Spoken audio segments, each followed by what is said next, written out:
All right, here we go. We're about to do some real popping off. So I'm gonna just put up one of the craziest inboards and see if my opponent can break it. So we're gonna start off with 4 mud skipper. It's been played at 0.03%, bro. Nobody plays this, but it is absolutely powerful. This is my main starter. So what it does is allow you to reveal a monster in the extra deck. Once you reveal that monster in the extra deck, it becomes the same type, name, and attribute as that monster, and then you can link into said monster if it allows you to. So this card says one Scareclaw monster or a Visa Starfrost, so it becomes a card that can go into this. And then it gives me a second effect, which is the reason I run it. The effect to search for a parallel exceeds. Parallel exceeds was just limited to two. Then, of course, Lightheart searches for the field spell. I search for Reichheart since I already have Visa Starfrost. I pop the Lightheart, resummon it back onto the field, and then send this field spell with the Diabell star right here, so then that way I can get an additional body before summoning the right heart right here, right heart, and then that'll give me an additional draw. Then I go into a second light heart because this card is not once per turn. I can search for a follow-up play Reichphobia, and then I'm going to go Baron de Fleur. Then I'm going to activate the arrival to resummon the Reichheart back out. Go into artifact Dagda right here. Dagda is going to trigger the Xyz that we grabbed earlier. Then the Xyz is going to trigger off the Dagda, just like this. Then we're going to set an artifact scythe off of Dagda. Of course, the two parallel Xyz summons, and I use those two to go into IP Masquerena. And we are not done, my boy. Even if I'm out of cards in the hand to use, I still got extra deck. So we're going into Visas Astrolaud right there, and then we're going to use the Sinful Spoils to then basically bring out Jet Synchron. We link that off for Link Karibo, and then the card that we drew, that extra additional card, we are going to discard that, so then that way we can bring Jet Synchron back, go into a Borolo Savage Dragon, boom. Then right here, we're going to go into Predator Plant Verde Anaconda, and then bring out DPE. Now, this is one crazy board that I just put up. Now, let me explain it all, right? So we got Borolo Savage Dragon. This is an Omni Negate based on how many counters it has once per turn. So we get an Omni Negate with Borolo Savage Dragon. We get an Omni Negate with Baron de Fleur, and this can pop a card on my opponent's turn. We also get the artifact scythe, which we can scythe lock our opponents. We could actually use Borolo Savage Dragon, Baron de Fleur. We could pop this card on our turn and then revive it with Baron de Fleur if we wanted to scythe lock our opponents that way, or we can just do it the traditional way with DPE, pop the scythe and resummon it. So we got DPE, which can pop any card on the field to come back. Then we also get IP Masquerena, which can link on our opponent's turn, and then we got, of course, the Scythe, which locks our opponent from being able to use the extra deck. Now, there's more stuff that I did that's more layered in this deck than what you would think. Not only do we get on-grave effects, but we also get follow-up effects that most players don't even pay attention to because they're not even reading this shit. So they're definitely not reading this shit, right? So on the next turn, I basically get enough follow up to start popping off again, regardless of what I got in my hand. Remember, I searched for this card in the combo, so he knows I have that unless he wasn't paying attention, which I'm pretty sure he wasn't. So he should know that I have this card for follow up. If he doesn't, that's him. That's on him. You feel me? I searched for that. Then on top of that, in my graveyard, I got Link Karibo. So if I draw a level 1, I can summon it. Boom, link off for Link Karibo. And there is a loop that can happen in this particular deck with Link Karibo. It's not a crazy link loop or anything like that, but it can happen. Then, like, also for any of the 4 mud skippers that I just draw into after, they don't become just a dead card now because I can just summon them, go into Link Karibo, and then reduce my opponent's monsters to 0. So super cool to be able to just do that. Jet Synchron can basically resummon onto the field, and that's the loop that I'm talking about. There's an extra deck monster. If I were to go into Psyframe Lord Omega, Basically, this can unbanish cards. So basically, you can go unbanish Jet Sync Run, put it back into the deck right here. If you draw some kind of shitty card, you can discard it to summon Jet Sync Run, and then link that shit off for Linkuriboh if you want to do that. Reduce your opponents. Basically, it can help you survive longer if you want to. Then there's two other cards in the graveyard that if you go into DPE, you're always going to be able to summon these two cards as follow-up unless you ended up drawing Malicious or if you end up drawing it. So Malicious can banish itself from the graveyard to special summon a Malicious. Sometimes this can create a loop with this particular deck because I got cards that can unbanish this and put it in the deck. So then that way you can banish the other one that's in the graveyard to summon another one, which are Nemesis monsters. Then we got the Destiny Hero Denier. Now Denier is crazy because it can summon itself onto the field. So two bodies hitting the field, and we're not even done yet. We haven't even talked about this card right here. This card right here, if my opponents, because I have both that plus this Diabell Star in the graveyard, if I activate this card on my next turn for follow-up, basically if it resolves, it allows me, it says right here, you add one level 1 fire monster from your deck to your hand. That card, if he manages to break my board and allows this to go through, I search for Kurikari, and that is a board breaker in itself. So he cannot let that resolve. So boom, I activate my Destiny Hero, Destiny Hero Phoenix Enforcer right here. He's going to activate Super Poly because he's about to be Scythe Locked, so he better use that shit now. So Artifact Scythe comes out, it resolves, and for whatever reason, you know, he pretty much like, bro, he has to do something about Baron de Fleur before he makes his plays. I know he don't have shit in his hand that's gonna out Baron de Fleur.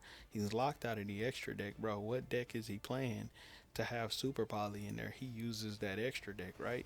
So boom, he just straight crashes into Baron de Fleur, and does he have enough to out the rest of my board? Let's find out.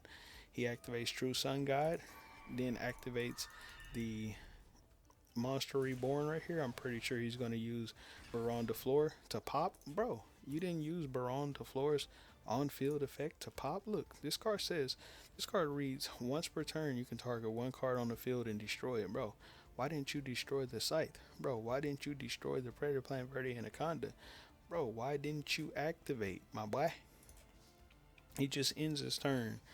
Maybe he was just a little nervous. I don't know. So I activate the Malicious right here to summon out a Malicious. Go right into Tryhard. He did not negate that, so he didn't fall for the bait. I was going to go and activate the Denier, but, you know, I wanted to pressure him a little more. If he didn't negate the first summon monster, then he's probably not going to negate the second one. I could have tried, but I said, nah. I want him to use this negate before I go into this, because I don't want to sit here and be playing this.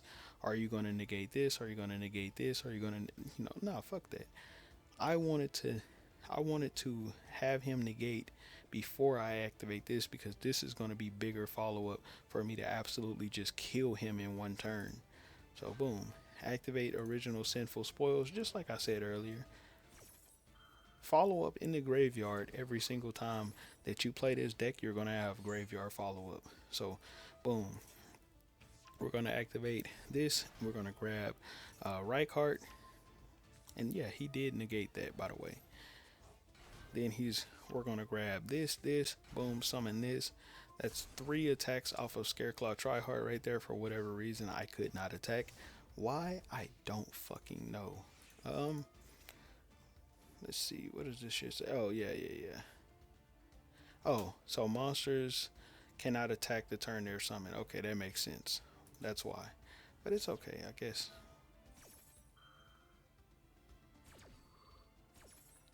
So what I should have did was cleared this shit off the field. I should have got this shit off the field, but it's okay. We go ahead and flip Slash over, you feel me? Slash is an Omni negate. My opponent is going to activate Harpy's Feather Duster. We're just going to negate that. Why not? Why lose everything when we could just lose one card that was going to get destroyed anyways. He Raigekis, but bro, I got a rival in my grave. Protect it. Scareclaw Tryhard is protected, my boy. And then we grab Foolish, bro. The heart of the cards, though. Foolish Burial, my boy. So we're going to go ahead and send the Water Enchantress. Water Enchantress is going to grab us a Rite of Ares Mirror. Rite of Ares Mirror is going to summon out an additional body. Then we're going to activate Faithful Adventure right here to grab Wandering Griffin Rider. We just discard the trap because we just don't care.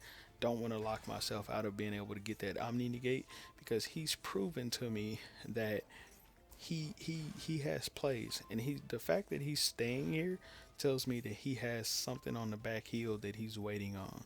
So let's find out what that is. I'll go ahead and put 3 bodies on the field and activate that to pop that card.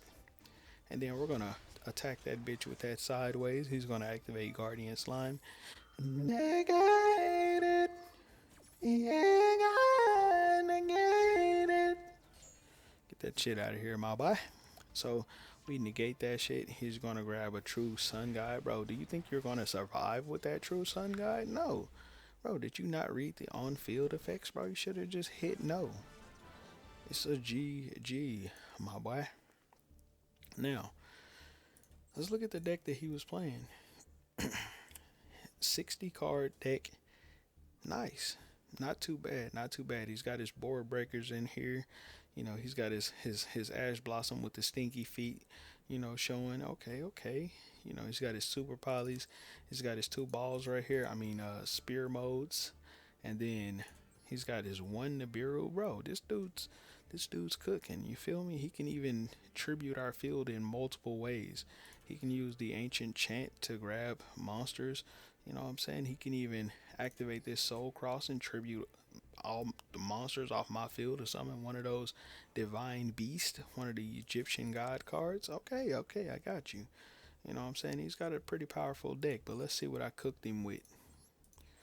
A 60 card deck versus a 60 card deck. All gas, no breaks. You feel me? This deck cooks forever. This deck does not stop cooking. Even if you break my board, if you go watch the last 2 or 3 videos that I've posted, it's all this same deck. Every time somebody breaks my board, they're dropping spear modes, lava golems, super polys, all this shit. None of it stops this deck. This deck plays through all of it. The only time that I get stopped is playing against decks like this right here, where I just don't know how the fuck to beat this deck. Because, bro, Labyrinth cooks, and they always somehow get to go first, bro. They always figure out how to go first. And on my turn, I ended up quitting because, bro, as I'm trying to build my board, this motherfucker's ripping cards out of my hand. This motherfucker's popping shit. This motherfucker's setting monsters, sending them back to the extra deck. He's doing all type of shit. And I'm just like, bro, I'm out this bitch, bro. Ain't no point of trying to cook against this shit. I have no clue how to beat this shit. This deck right here, bro, he was going first, or actually I think I was going first. In this one I think I was going first, and I think I just fucking gave up, bro. Like, I think I didn't have shit in my hand. My hand bricked. I don't even remember what it was. Maybe I got hand trapped or something. Let's see. Oh yeah, that's what it was. I rage quit. Looked at this hand and said, "Oh, bro, that's trash." Out. You feel me? So sometimes you can brick. The best of decks can brick. And with this one, you know, like I say, this motherfucker was doing, bro. Look at all. Watch this shit, bro. I fucking hate Labyrinth with a passion, bro. I always just assume that this is an Eldritch deck that I'm going to be playing against and that I'm going to be able to cook. And they always do shit like this. So I Ash Blossom right here to prevent this. And then I think I'm good, but I know I'm not good because I see the name Labyrinth. So watch this shit. Boom. Activate Sidenet Mining. Send this to grab 4 Mud Skipper. Summon 4 Mud Skipper. And then boom. There he goes. He pops the 1 monster that I summoned. And then snap. Bro, what are you doing, bro? He yeeting shit out my hand before I get to use it. I go Diabell Star, and then this motherfucker, I set this shit, boom, attack, and then of course I'm gonna fucking rage quit, bro. Like I'm going to get cooked next turn, bro. I can negate something on the field, but bro, I don't have nothing for follow up. Once that card leaves the field, it can't come back. So now I don't have shit because he's killing my board before I can build it. Now, I get it. You know, I'm not complaining. I do it to people too. As y'all saw in this match, I did it to somebody. In this match, I did it to somebody. In this match, I did it to somebody. So I get it. It's just the Yu-Gi-Oh. You feel me? That's the way the game plays. But you know, like I say, when I go first, or if I go second against somebody, and you know I got my board breakers, maybe I need to put some Harpy's Feather Dusters in here. Maybe I need to put some back row shit in here. Labyrinth is a deck that I struggle with. I'm not gonna lie, but I need to put some shit in here that can fucking cook Labyrinth. And whenever I play against Labyrinth, no matter what deck I play, bro, every deck that I got gets cooked by Labyrinth. So maybe I need to find a way to build something that cooks Labyrinth. Um, I got a deck in here that is an infinite negate deck. This deck right here infinitely negates. And if I play against Labyrinth, this shit gets cooked. I mean, it doesn't matter though. Doesn't matter what deck I play. Labyrinth always kills everything, bro. I don't get it. And I actually have a Labyrinth deck, and I don't even play this motherfucker. But it is what it is. I'll catch y'all on the next one, and peace.